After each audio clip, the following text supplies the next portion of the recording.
Thank you guys for joining us today. We are fortunate to have Steve Weintraub, who is a partner at West Coast Financial, a registered investment advisory firm based in Santa Barbara, California.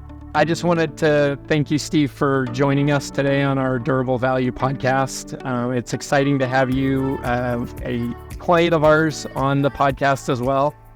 And I'd love to just start a little bit by hearing a little bit of your background, your story, and maybe what got you into kind of the financial advisory world in the first place. Thanks for having me, Ryan. I was an accounting major in undergraduate school, and when I took intermediate accounting and they introduced debits and credits, I went into deep sleep.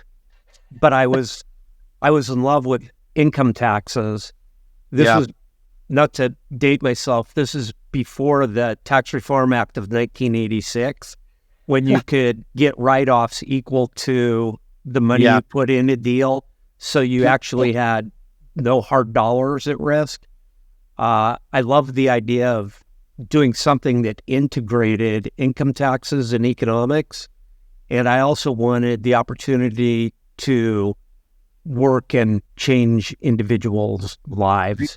So the industry was just starting, and it was very fortuitous for me. Steve, I know on your journey, you started or were one of the founders in West Coast Financial. I'd love to understand what kind of the nexus of West Coast Financial was, what made you kind of get into the independent advisory space? Great question. I was wrestling with the idea of going to law school or maybe getting a master's degree in tax accounting when I had heard that San Diego State University was going to start a brand new graduate program in financial planning. I went out there and talked with the chair of that department and was actually the very first person ever enrolled in San Diego State's master's program in financial planning. The financial planning industry was really just being born in the early 80s. Yep. So I was learning how to be a professional and learning how to work a computer at the same time. We had two partners who were really, really good at business development, and they had no time to do any of the work. So they would bring in Vaughn's shopping bags and just drop them on my desk and say, figure it out. So I was given tremendous amount of leeway to develop processes in the planning and the investment side. Steve, I'd love to just understand, what do you enjoy doing on a day-to-day basis? I still love problem solving. It never gets old. I love connecting with my clients, especially on emotionally intense issues where I feel like we can be real and get things done. I love working on a team, especially with young employees, and I love writing. I don't know if you refer to them as core values, but you mentioned compassion and teamwork, that you evaluate people on that. Number one, I'd love to know, is that a part of your kind of actual core values? And then I'd love to understand compassion and why compassion would be a core value for your firm. That's such a great question. They are part of our core values. And I think, we're approaching $2 billion of assets under management. And obviously we have a completely dedicated investment team staffed with CFAs, and we take the investment management seriously. In our core, our root, we're financial advisors and we're problem solvers. And I think to be effective, it's interesting, the industry is starting to treat pure money management as a commodity. Markets are reasonably efficient. A lot of people index. I wouldn't argue away those people who've selected passive approach to investing. I think the idea of doing it on your own, if you have the time and the temperament, it doesn't require rocket science. I think financial planning is where you could really add value. And in order to be effective as a financial advisor, I think you need empathy, you need to care. It's not just our advisors, but our analysts and our client service team that consistently go the extra mile to make sure clients are cared for and to reassure them how much we care. If you could speak a little bit to, for our viewers that may not know, RIA, Registered Investment Advisor, and how that is different than, like a Merrill Lynch or something along those lines. So we're fee-only financial advisors. We don't have anything to sell except for advice. We've been a fiduciary. When I first started attending NAPFA conferences, the national organization for personal financial advisors who work on a fee-only fiduciary basis, in the 80s, there were maybe 25 people in the room. Yeah, I was going to say, yeah. and they were rabid. I mean, I give them a lot of credit for carrying the torch early up the steepest part of the hill. I'll give you a quick metaphor I like to share. You go to a doctor, you don't want to go to a doctor that no matter what's wrong with you, they're going to prescribe medicine. Lot of and they get paid based on the medicine they prescribe. Yep. A lot of good health advice might involve changing your diet, exercise, sleeping routines, reducing stress, things that have nothing at all to do with a doctor moving medicine. I know that West Coast Financial is kind of an ascriber to the EOS philosophy. Our firm has also kind of benefited from the structure of that. I'd love to hear what how it's been impactful for your firm and maybe how it's kind of changed your firm a little bit. West Coast Financial is a pretty unique organization. We have about 45 employees. I'm what's left of the founders. And technically, I serve as the managing partner of the firm. But all big decisions are made by an executive committee. The executive committee uses EOS for organizational structure that keeps our team focused on the achievement of specific strategic objectives, whether they're for that meeting, for that quarter, for 1 year, 3 year, or 5 years. All of our meetings are run on an EOS platform. And once you get used to it, they keep you remarkably organized and hold people accountable. It's funny, whenever I hear a firm talking about, we've got our rocks for the quarter, what everyone else would know as goals. But whenever you hear the term rocks, it's like, you're on the EOS system. Exactly. But yeah, I agree. We found it to add, especially as a firm scales, to be able to add structure, consistency, and effectiveness, because as a firm scales, it's very easy to, especially to add meetings upon meetings upon meetings, and next thing you know that the firm is less effective through meetings, not more effective. So definitely. So just to get a little bit of personal, professional, personal side, I'd love to know maybe a challenging time either in your business or a challenging time professionally, and what you learned out of that. I always find that when you talk about successes, it's a lot harder to learn than it is when you talk about failures or challenges or obstacles.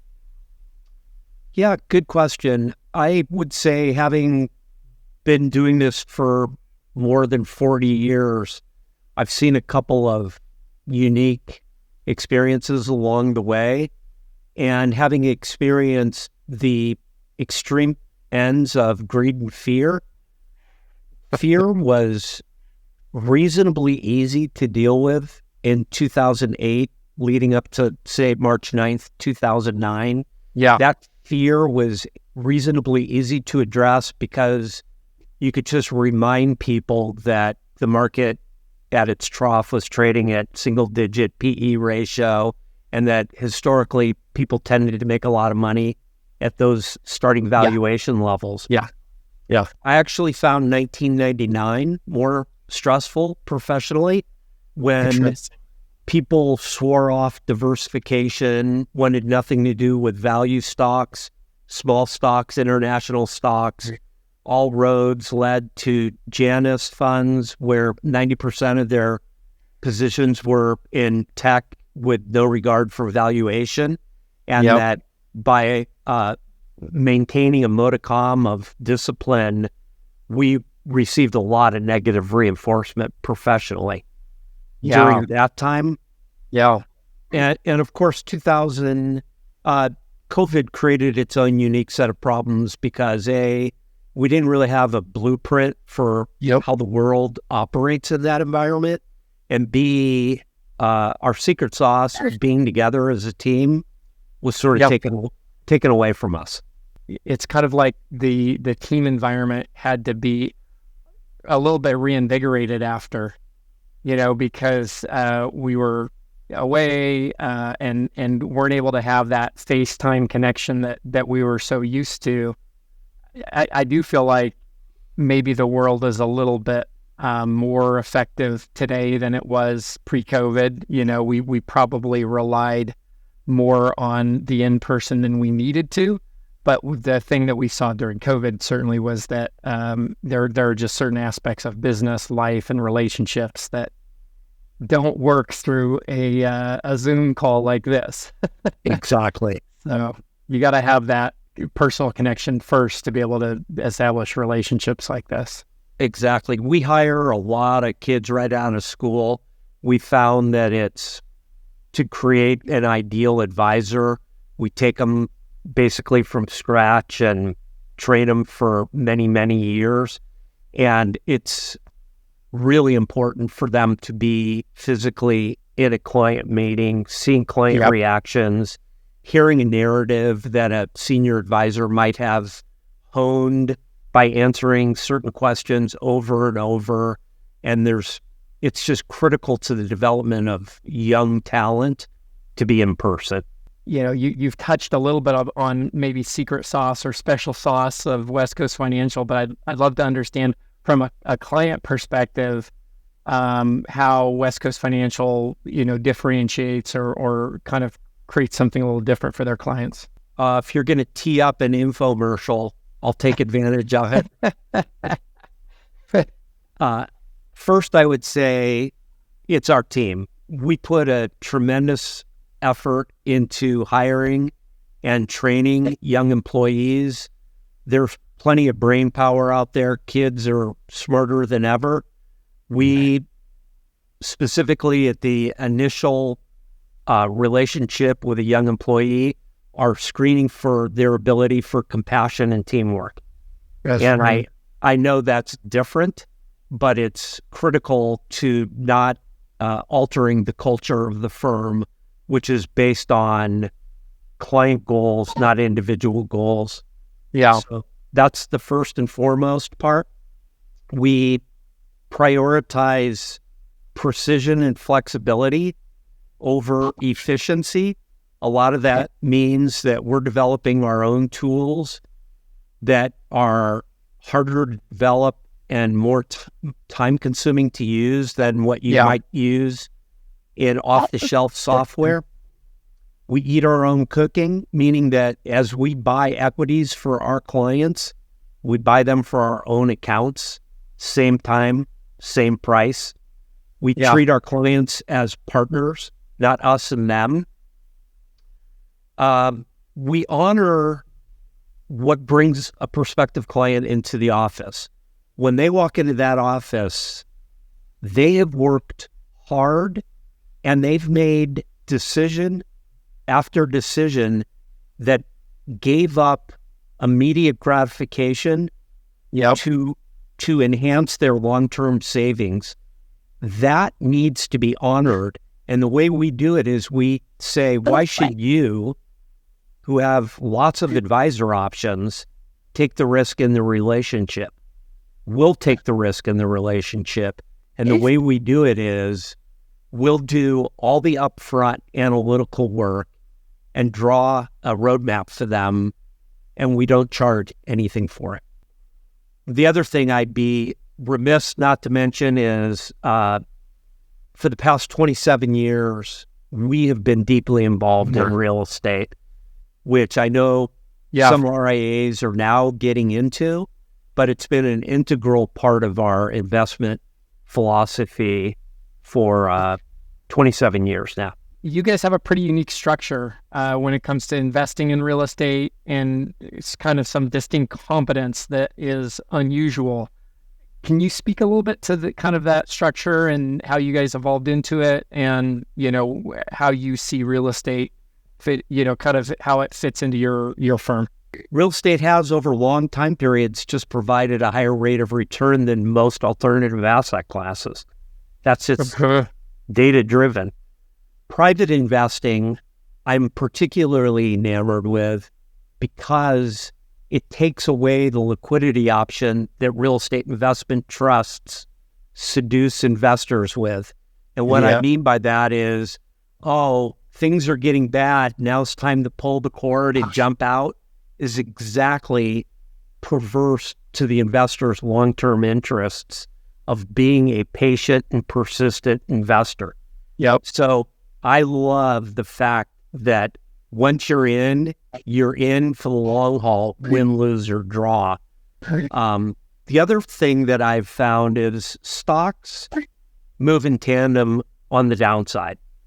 There's this expression in the stock world that correlations move to one in a down market. It doesn't matter whether you're in utility stocks, healthcare stocks, technology. When the market goes down, it takes everything with it. The real estate market, there isn't a single homogeneous market. There are separate geographies, there are separate property types, and each has its own unique cycle. I know you guys have a fund vehicle for your clients, and I work with RAs. Different RAs approach it in different ways, and I'd love to understand kind of the nexus for that, the fund vehicle, and kind of how you guys look at creating diversification within that sleeve of the portfolio. So we started doing one-off deals in 1996, and it was easy. We had probably 6 or 8 employees in 1996, and maybe 10 clients that were really eligible to be investing in these type of vehicles. Today we have 45 employees, 700 clients, and the scale of everything is much larger. We use an outside compliance firm, and when they came to us in 2018, they said, how are you allocating, if you get $1 million of one deal, how do you allocate that between 40 investors? And we kind of went, and they said, this is one of the hottest issues for the Securities and Exchange Commission, which of course polices the RIA industry. And they suggested that we start using funds. I was opposed to the idea at the beginning because I didn't want either the reality or the optics of West Coast Financial having, quote, products. But eventually we knew that from a compliance perspective, we had to go this way. And we've structured our funds to be the same fees to West Coast Financial as if a client were in a stock, a bond, or a mutual fund. So we have no incentive for a client to be in real estate unless it's in their best interest. The funds, as you mentioned at the beginning of the question, provide us with excellent diversification. We have partners around the country. We're in many geographies. We're in many different property types. And not everything does move exactly in the same direction. And where we do have a couple of problem properties, they're being more than compensated for strong performance within the same fund. There are huge values to your trusted advisor, the RAA, knowing where a client should be investing, and yet because of the kind of perceptional conflict, RA stay away from that. Understandably, it feels like kind of an elegant solution is, look, I have no motivation to go one way or the other, but now all of a sudden I'm a part of your full portfolio instead of you go off, do this side deal here, you do this side deal here, and it doesn't fit into the full portfolio. So it's definitely a fascinating approach, and applaud you guys for it.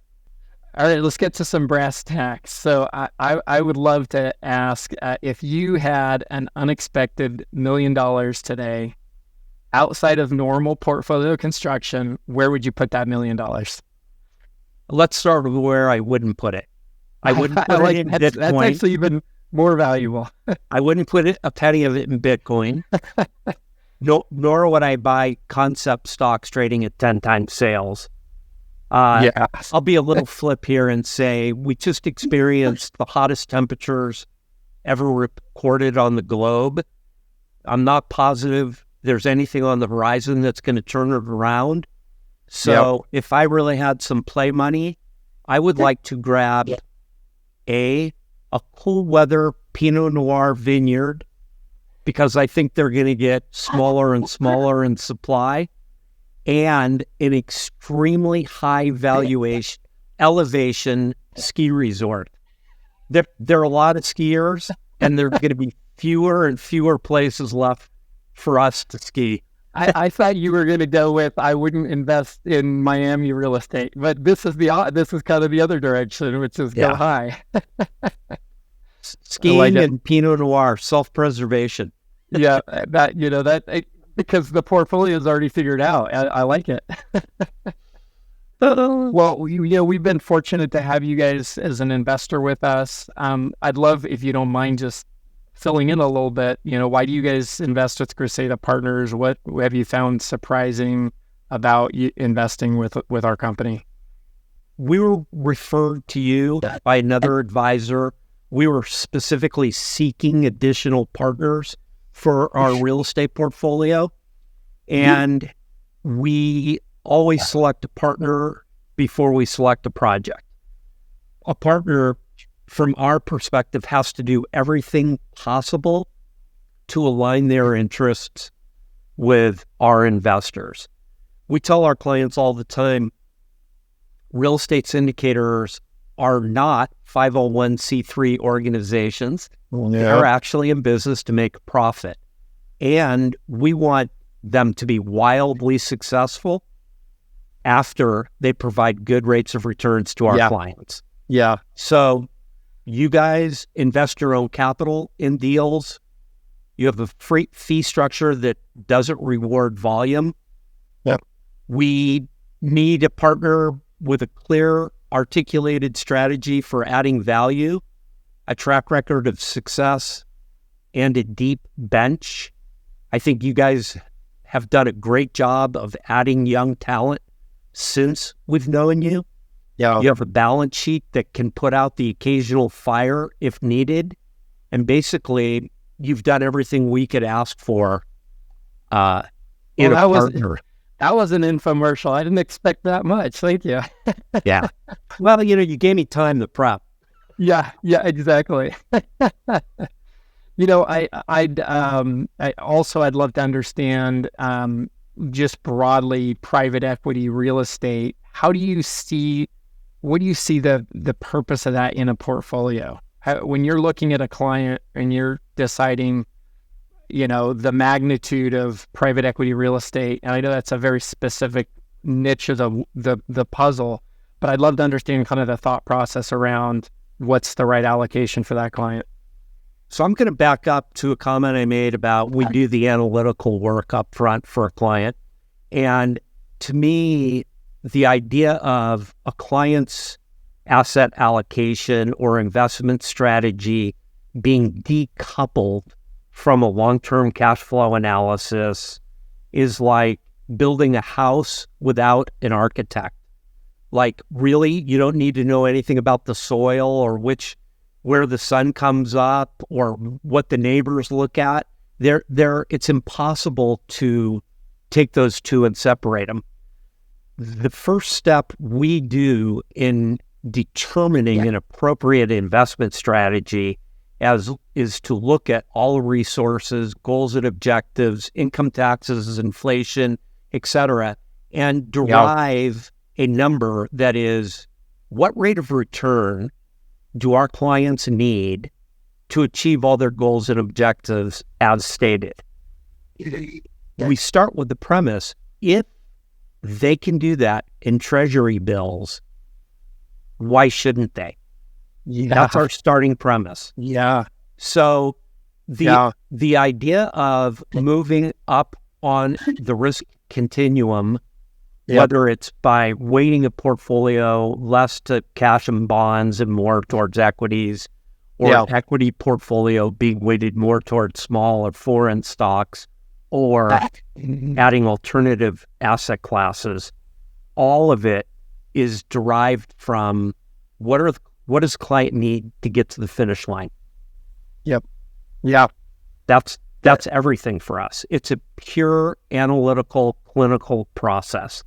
Yeah, and I love the idea that you start with zero risk, or effectively zero risk, minus the debt limits that debt ceilings that we've been dealing with. Theoretical zero risk, and then you move up that spectrum based on the client objective, rather than, a lot of times you do see kind of that bottom down approach, which is like, well, you should have this much of this and this much of this. So thank you for turning that question around. I like that.